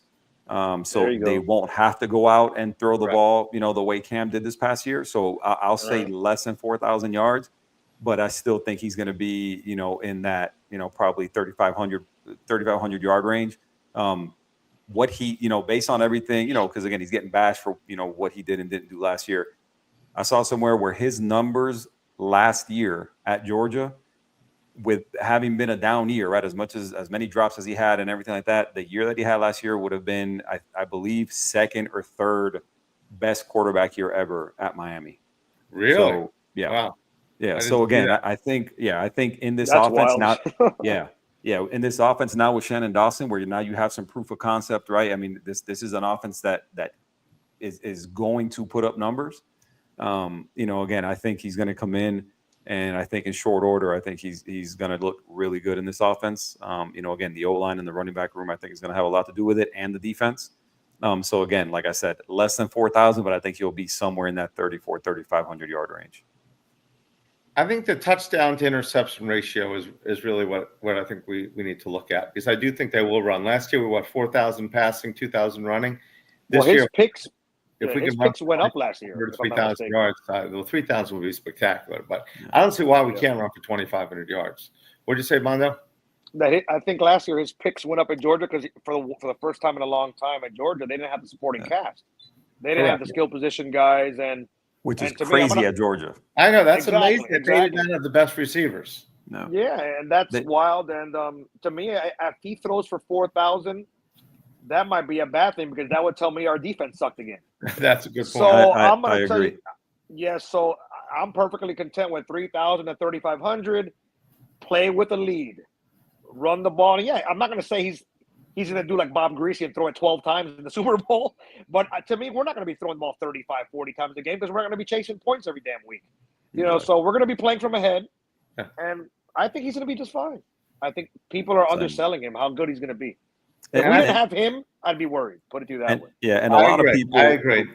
A lot of people, in Georgia. Listen, I'll preface what I'm about to say by saying Georgia earns the benefit of the doubt. I think kind of across the board based on their very recent past.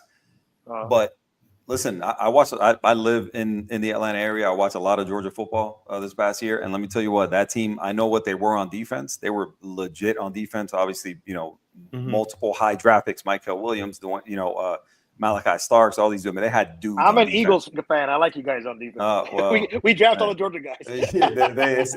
How we only draft. If you didn't go to Alabama or Georgia, he doesn't even look at you. He doesn't even know with it. But loaded on defense, and that's what got them to win that SEC, the SEC title, right? But on offense, they were unrecognizable. Mm-hmm. They lost Todd Monken to Baltimore, and they brought back Mike Bobo. They have Stacy Searles there as the O-line coach, who we know well from his time at Miami, but they were unrecognizable on offense. I mean, those guys on the outside at receiver, those guys couldn't catch a cold. They were absolutely terrible. The offensive line was not good. They couldn't run the ball. So, again, I know a lot of people, obviously, the quarterbacks get, too much praise, when they win, and too much blame when they lose. But last year, he was forcing a lot of things because he had to. He was trying to make a play. Those guys just did not get open. They did not help him. So it'll be really interesting to see, what he looks like behind, Miami's offensive line and their weapons. But, again, I don't think enough people have really recognized because again, they won the SEC and everything. So, it kind of tends to kind of cover up some of the warts and everything. But I think, there's a lot of people that haven't been honest with themselves about what Georgia was not on offense last year in terms of a supporting cast. No, exactly. And they went further. I didn't think they were that good, and they went much further than I thought they would. They lost back, and they lost their quarterback too. But definitely, he was playing at a disadvantage last year. I thought he got banged up earlier in the season, also, didn't he? I don't know if it was early in the season or what, but I think that wasn't first time he got banged up when he went out. He didn't miss any time. Like he took some hits, but nothing that caused him to miss time. Obviously until he got hurt in the I think it was very end of the season. Was it the SEC title game? I think it was. He got hurt. Title game, yeah. And that's the other thing. Now these guys like David Pollock, now these guys hyping Gunnar Stockton. Like, exactly. I'd rather have him than they are you. Yeah, are you kidding me right now? I didn't see anything of that guy. Are you kidding me? Dude, Gunnar Stockton, and these guys are hyping him, and they're like, "Oh, we'd rather have him than Carson Beck." You have got to be kidding me. What are they supposed to say? But I mean, come on, listen. Carson Beck, by all accounts, was a good teammate. Was a guy who produced there. The whole so again okay, you know what? You're butthurt because he left, the whole deal, but. Let's not lie to ourselves. Gunnar Stockton has been there at Georgia for multiple years. I think he's a fourth-year junior, if I'm not mistaken, this year, and has done nothing. And there's a reason why he hasn't played. There's a reason why he was sitting behind Carson Beck. At being a 5-star. He played 1A football in Georgia, and he was a 5-star. He was like a legend in North Georgia and the whole deal. But again, there's a reason why he hasn't gotten on the field at Georgia. And did you see him play in that game against Notre Dame? I was going to mention. Come on. I watched that whole game, and it never felt like they could move the ball. It never felt like they were a threat. He looked like a freshman. He looked like Every Williams, playing against Clemson and Florida State. But the difference is, again, this guy was 3 years in the program at that point, 3 or 4 years in the program at that point. Yeah, and he could do nothing. He could literally do nothing. So again, to start, clamoring, for him and he's going to be better than Carson Beck. Okay, man. I guess, good luck with that. I'm not buying it though. I like everything that Beck is saying and doing. I mean, he took the abuse from his, obviously he probably did something that was not right with her, if those stories are true. But he obviously had I mean, why have a girlfriend when you're that age and you get $4 million? I understand. It took him no time after he got to Miami. Would that take, a month? Exactly. That was quick. But I like what he said when he said, you know what? I don't care what we do to win. It's all about winning. I'm 25-3, I think he said. It's not like I'm walking in and not played. And he says, whatever, if I have to hand off, whatever it takes, I just want to win. And I did. 100%. I think that was sincere. Well, they, as far as him and the girl, obviously the running joke all over the internet was he obviously met a Latina. That was the problem. Yeah, 100%. He hadn't seen one. He said, "Wow." Trust me, man. Hey, Athens. Listen, I've been to Athens on many occasions. Athens is not Coral Gables. Athens is not South Florida. I promise you. Absolutely. No knock against Athens. You know, again, been there, and it's not terrible, but it's not Coral Gables. I've been to the Atlanta area a bunch of times for work and for personal, and not too shabby either. No, honey, no, go no, to bed. Honey, go to bed. Okay, thank you. Hey. Mrs. Mando, don't listen to anything we're talking about right now. All right. No, don't get me wrong. Listen, it's not terrible, you know, without a doubt. Mhm. But it's not South Florida. No, it's not South Florida. Very few places are South Florida. 100%. Exactly. Yeah. So it's all right, Jake. Thanks for joining the show. Since Gio wanted to mention the SEC, has Mario constructed an SEC caliber team this year? So you mentioned the SEC. I think so. Actually, I've brought it up before about how that was kind of the model that Clemson had within the ACC. Many national pundits talked about it, that Clemson was a SEC team inside the ACC. I think you see it moving towards that way for Miami. And the reason why I say that is how they're building up front, the offensive and defensive line. They've signed the most 5 stars in the trenches over the last, how many years is this going on? 3. Mario about almost 4 years now. They've signed the most 5-star linemen on both sides of the ball. So, yeah, I think it's moving towards that trajectory. Obviously, want to see them continue getting better at linebacker and defensive back, but the pieces are getting there. I think you think of SEC teams, you think of the size of those teams, how they are up front. Types. Body types. Miami is the needle is ticking in that direction. No, you can see when Mario first took over our offensive line, even against North Carolina. I mean, they towered over us. Yeah. Sorry, Mando. No, that's cool. I know it's only May, but a lot of previews that I've read, they have Clemson as a prohibited favorite in the ACC. Do you guys agree with that? What I've seen, you know, and you're looking at a lot of projections, not only in the ACC, but you're looking at I've seen a few mock drafts. You know, and you've got you got Peter Woods at D-line, who, you know, they're projecting him to be, you know, a first round pick.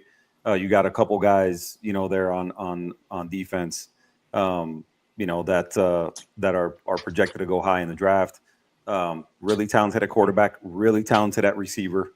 You know, and so listen, I guess, right? I mean, if you're looking at what you're bringing back, you know, you're experienced in a lot of the right places. You know, you're really talented. You know, so on and so forth. You know, would I push back on that at this point? I mean, I don't know that I would, you know, push back on it too much. I mean, you know, again, I think they, you know, based on what they did last year, right? I mean, they had a down year. They still won the ACC, and so, you know, again, they get the benefit of the doubt in the conference. They get the benefit of the doubt. So would I push back on it? You know, based on what I know, you know, for them to have on that roster? No, not necessarily. I mean, last year I think we were 50-1. Even after Cam, we were 50-1. I think this year we're 20 or 25-1 to win it all. So they believe this team is better than last year's team. I mean, a lot of people didn't think, even with Cam there, I guess they didn't know what to expect from him. But this year's team is definitely the odds. Everything it shows we're much better odds to win it. So for betting, from the betting perspective, they think we're better, I think, than others do. I don't know where Clemson is right now, but to me, Clemson was, you know, they were during the season they weren't special. Then they came on. They obviously they won the games they had to. That was the difference in them and us.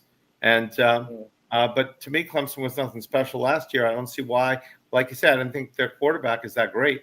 So I don't know. I don't know what to expect from them this year, but I think the Canes. I think the Canes are as good as any team in the ACC this year. I think that for sure they have just as good a chance, honestly, as Clemson does. We don't meet them this year, in the regular season, so we'd end up having to play them in the ACC title game. I think I would love that. That's definitely circled on my calendar for December 6th. Short drive for me to Charlotte, so definitely would love for that to be the case. Going back to what Jake was asking Gio about had they built a SEC caliber team. It's one thing that a lot of people have been saying. Brian Baldinger from the NFL Network, I know he was at their practice at the very beginning of camp. And I know one of the things he mentioned, aside from the best practice he's seen, college or pro over the last couple of years, one of the things he raved about, Josh Pate has mentioned the same thing, was body types. I think everybody has seen the difference in what they're recruiting, on the line of scrimmages, offensive and defensive. And, again, I think that's the key to everything. You're looking at, who made the Final Four last year. Nobody had a great quarterback, right? Where they excelled was on the line of scrimmage, both sides of the line of scrimmage, and they ran the ball, right? All four teams essentially were kind of built the same way, strong on the line of scrimmage. Again, all of them were like top 11 or 12 defenses, right? But all of them could play defense, strong on the line of scrimmage, and can run the ball. Right. Yep. And I think that formula still, listen, for as many points as Miami scored in the whole deal, again, we saw where we fell short. Right. And so, a lot of people are like, imagine if they had the first pick in the draft and they were, scoring 45 points a game, they're not going to be able to do that next year. They're not going to win. No, they're going to win differently next year. The team is structured differently to be able to win differently, to be there, to have there be more balance between offense and defense. And you saw that again for the teams that went far in the college football playoff. Listen, Riley Leonard at Notre Dame. I mean, did you see that guy trying to throw the ball? I could barely throw the damn ball. So again, it doesn't take a Cam Ward. And again, I wish he was back next year. Don't get me wrong, but it didn't take that type of quarterback to win the title or to even make the title game. People always say, "How are we going to win? How are we going to win?" Without Cam Ward, if we couldn't win with our best quarterback, I said we've got 5 national championships, and none of them were with Cam Ward. And we played for about 9 or 10 national championships. Should have at least like 7. Should have minimum. And Ken 7. Dorsey, as good as he was in college, and he was not he's not an NFL quarterback.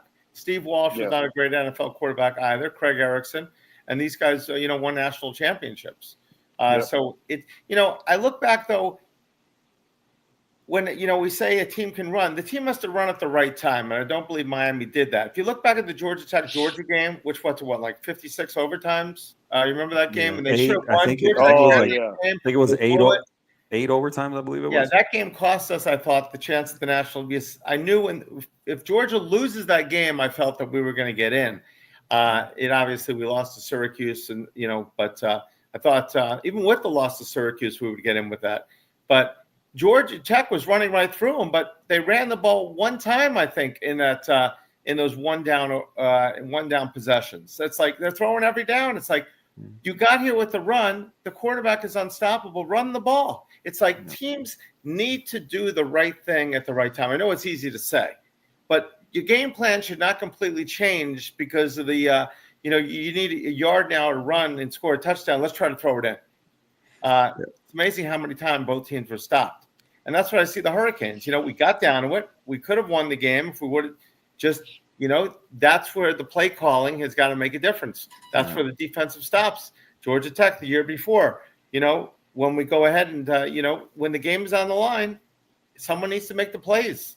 Yeah, we saw it this year with California. We came back in Virginia Tech, but that was all Cam Ward. Xavier Streppel also, but in the games that we lost, there were fumbles by guys. I mean, it was the big time moments, and our guys didn't come through. Yeah, I think there were some games for sure that as good as that offense was, and as good as Shannon Dawson has become as an OC, I think sometimes, the play calling, I think at times, and I think Syracuse is a perfect example. I think if they stick with the run in that game, I think they run away with that game. They're up 21-0. They're averaging, I think Damian Martinez was averaging 10 yards a carry. And for some reason, they go away from the run, He had that run against Syracuse for like 60 yards too. That was called back on a stupid holding call, I think it was, right? Yeah, which was BS. Yeah, that wasn't holding. That was not remotely holding. I mean, I don't think Cam cared how they won. I think he wanted to win No. more than anything. I know they wanted to Yeah. get Cam the Heisman, but you know what? If they win those games against Georgia Tech and against Syracuse, Takes care of itself. even with if they run more a little bit more and he does less, he probably has a much better chance of the Heisman. Yeah, you hope that you wouldn't think of, okay, we have to feature this guy, you know, and you know, again, you win and that takes care of itself. But you know, Absolutely. Yeah. Let's see a few more questions. We're going into overtime right now, so everybody will get our bill. Let's see. Texas has all that money. Anthony says Texas A&M. Yes, they do. Hey, will Juan Manuel will Beck break the 4,000 yard with the O-line protection and lesser ACC differences? Do you see Miami having two D-line getting double-digit sacks? Will Jordan Lyle explode to become the number one back? All right. Manu, you have 10 seconds to answer all three. I need 10 minutes. That's a lot. Shit. I am anxious to see Jordan Lyle though, because he got a little fire to him. That's gonna be a nice little 1-2 punch at running back. But as me and Gio go back and forth, Alabama try to steal him? what was that? Say again? Any truth that Alabama tried to steal him? Yeah. They did. Oh, seriously? Oh, They wow. said we've got their wide receiver. Let's go for the running back. Wow, look at that. But he's staying, obviously. Yeah. So this is official. We can Gio, you can be on the record, huh? We go on the record with this one. Bama tried to snatch him away. There's a couple of programs out there that are trying to poach some players, but Miami played some really good defense in terms of that aspect. In terms of that question, though, I think they mentioned about 2 defensive linemen going over 10 sacks. I think that's very difficult in today's game. A lot. If I could see anyone doing that, I could see that being Reuben Bain going over 10, as long as he's healthy and plays out a full season. Especially with how they plan to use their pass rushers this year instead of all the stunts and extra cute stuff and whatnot. And in terms of Jordan Lyle, yeah, I think he has all the ability to actually become the number one guy because of the ability he has to be a home run threat. When was the last time Miami had a running back like that? It's been a while. Yep. That running back room looks really good. I think bringing in Shamar Brown there, kind of at the end of the transfer window, I think was low key, pretty nice pickup for them. And again with that top 3, and then you got Pringle and Hellcat, that are 4 and 5. That running back room is looking like a real strength, especially behind that offensive line. Good points. Manu, we're saying something when I cut you off. I apologize. No, all good. I mean, just all right. Pretty much what I said. Yeah, I'd love to see them each get 1,000 yards. I know it's not going to happen, but that's my early crazy prediction. Mondo, see what odds we can get on that. Let's see. Could Tommy, maybe someone wants to book it. Could Tommy Kinsler possibly jump somebody to starting guard? Could you imagine the size and talent of Kinsler next to Bell? CC next to Cooper, and the midget in the middle at center is 6'3", 300. All right. In terms of Tommy, when it comes to Tommy Kinsler, they're really excited about his development. Possibly more than anyone with that second group, but him possibly playing guard this year, I don't think that would happen. I don't foresee that happening. They're really excited about his development at tackle, though. All right. The big dude. Chicago Kane asking, heard Radakovich, first Radakovich mentioned. And Chicago Kane, thanks for joining the show at 10:28 p.m. Heard Radakovich recently say you need to look good in a few years when the TV contract is up for negotiation. Who has to look good? The teams?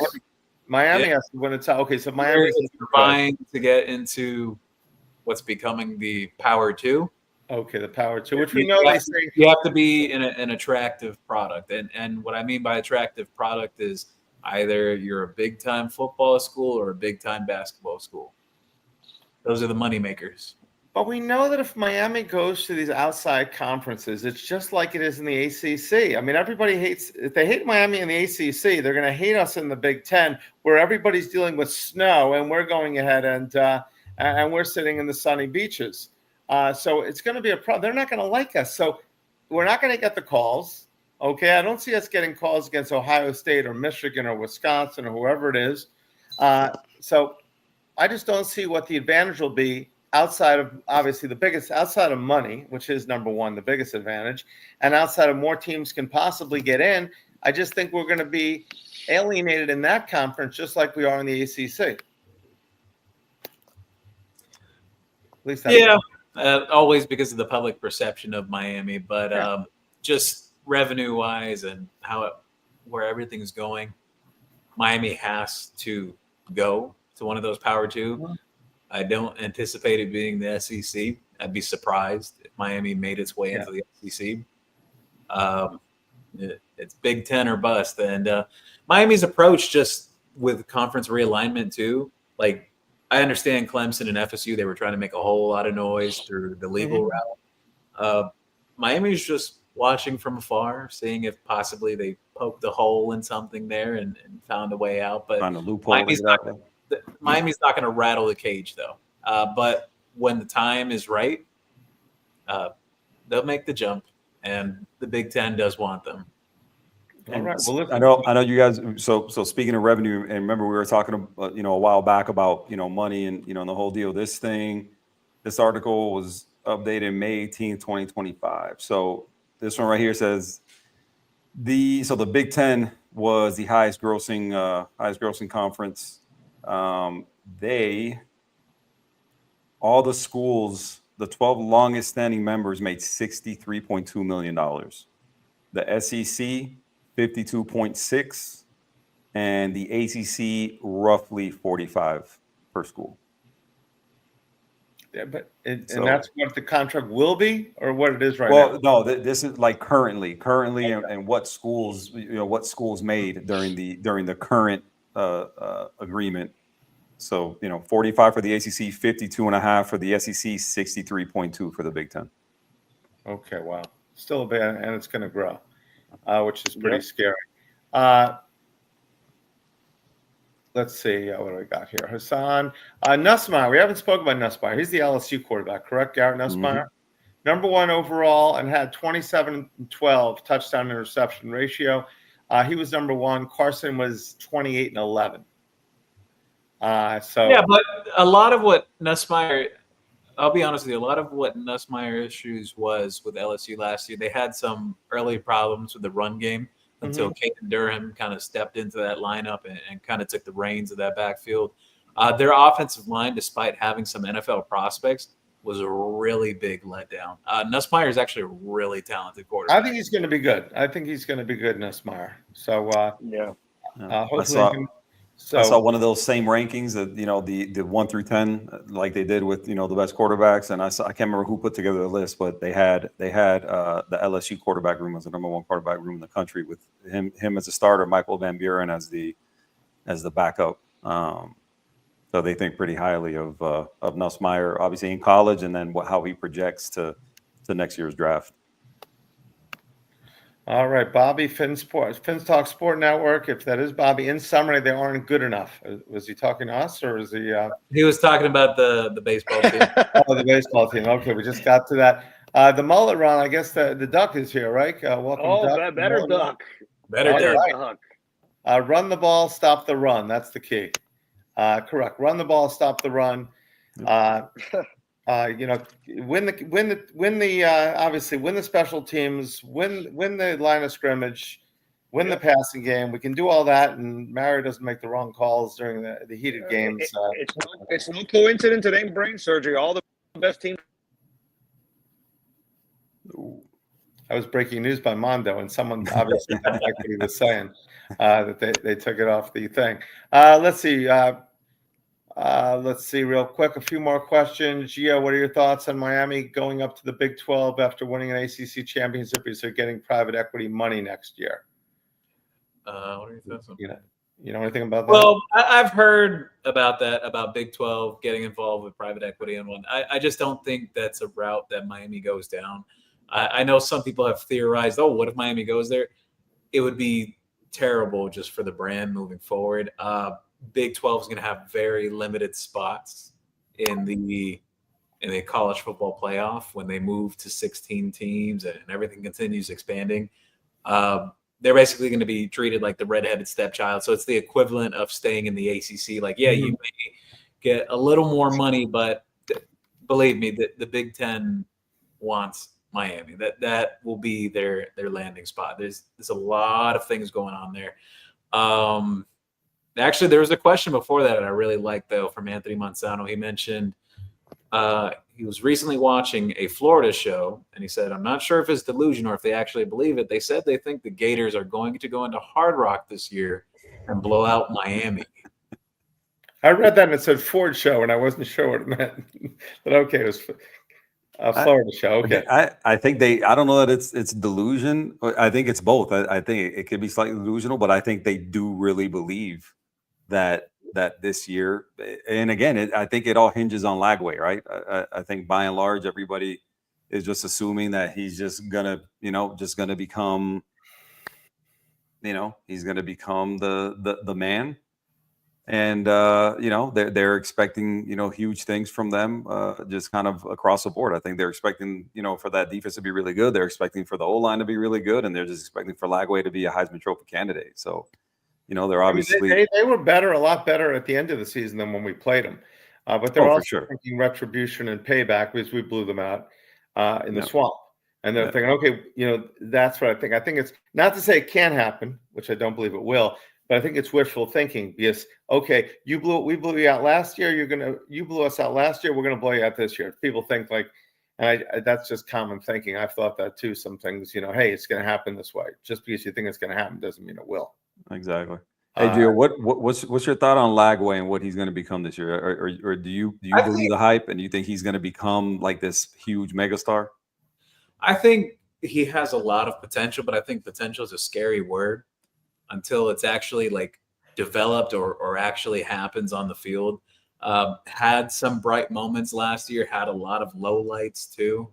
I just think seeing some of these lists and some people even putting him up as high as number one, I think that's just crazy and just too much. And just to me, that's like just clickbait type of stuff. I expect him to take a jump for Florida this year. Like he'll get better, but like one of the best quarterbacks in college football, that's asking for a lot based on what was shown on the tape last year. And also he struggles throwing the ball anything that's 15 yards and under. Like he's great deep ball passer, but there's still aspects of his game that still need to be developed. I just don't think you jump from being from here to like 12 touchdowns, 9 interceptions, something around that range last year. I think you jump from 12-9 to throwing 30 touchdowns and maybe 4 or 5 picks. There's a progression with quarterbacks. Exactly. I agree. Yeah. All right, a couple more quick questions. Anything, Hassan, anything on the California wide receiver and which safeties in Miami are going after? Hearing that Fitzpatrick is not a take anymore, which we thought. So the California receiver he's talking about is Vance Spafford. I believe he's out of the Mission Viejo area in California. And, he'll be taking his official visit to Miami over the next few weeks. That'll be coming up. Miami's committed to Georgia, right? He's committed to Georgia? He's committed to Georgia. Miami's very much in the mix there too. UCLA, USC. I heard USC not so much, that they're kind of fading away in that recruitment. So in terms of his question about the safeties, though, so that's not entirely true about Miami not being involved with Justice Fitzpatrick. His visit will be coming up. Miami and Georgia are very much in that. Still think it's still a little too premature to kind of determine where he's going to head to, but they'll be in that recruitment till the end. Devin Jackson, also in the mix from the First Academy out of Orlando, Florida. Miami's super high on him. A lot of connections there with Will Harris. You also have Blake Stewart out of the Georgia area. CJ Hester, who they're trying to get involved with out of the Cocoa. Florida area as well. Florida and Auburn are two programs to watch in his recruitment, but Miami trying to inch in there as well. And you also have Kobe Bryant's nephew, Jet Washington, the 6'5" safety out of Bishop Gorman in Las Vegas. There we go. There we go. Yeah, so All a right. lot of different names 6'5".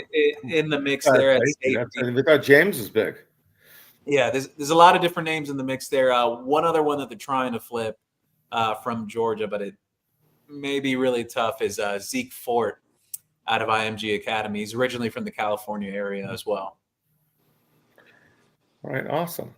Juan Manuel, one name we have not spoken much on is Bill Belichick. Does he tell his 24-year-old boss, Bunny, no, if she'd like to call some plays for North Carolina? There you go. I'm sure. Don't tell me no. Will Bill sleep on the couch with? Okay, it's it's late in the show. He just landed a quarterback. Who did he get? UNC is a kid from up here in Grayson. The 3-star kid. I literally saw his name right before we got on. He's from Grayson High School up here in Georgia, and I can't remember his name. I've seen him play a couple times.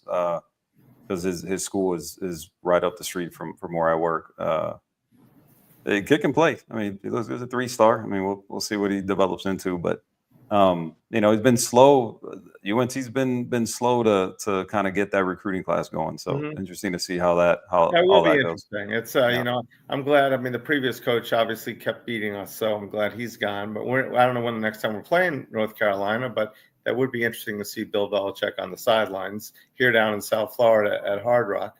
That would be actually a great thing. And hopefully we can end up victorious if that happens. So all right. So great show today. Thank you, everybody, for joining. We really appreciate it. Remember, we're on the FTSN network. Like and subscribe. Lots of great material on here. We had an awesome show today. We're going to go ahead and remember, Brett's half asleep. We're going to go ahead. CanesWear is the sponsor, CanesWear.com. Where are we again, Mando? CanesWear, baby. Tell them, where's the store, University Mando? Drive. Where? 2655. I meant to say Geo. Sorry, I'm tongue struck. 2655 South University Drive in Davie, Florida, right next to Las Espadas Hoagies. Absolutely. So do we have a winner, Gio? Did you find somebody that we can? Actually, I do have a winner for the gift card today. Someone that I was thinking about.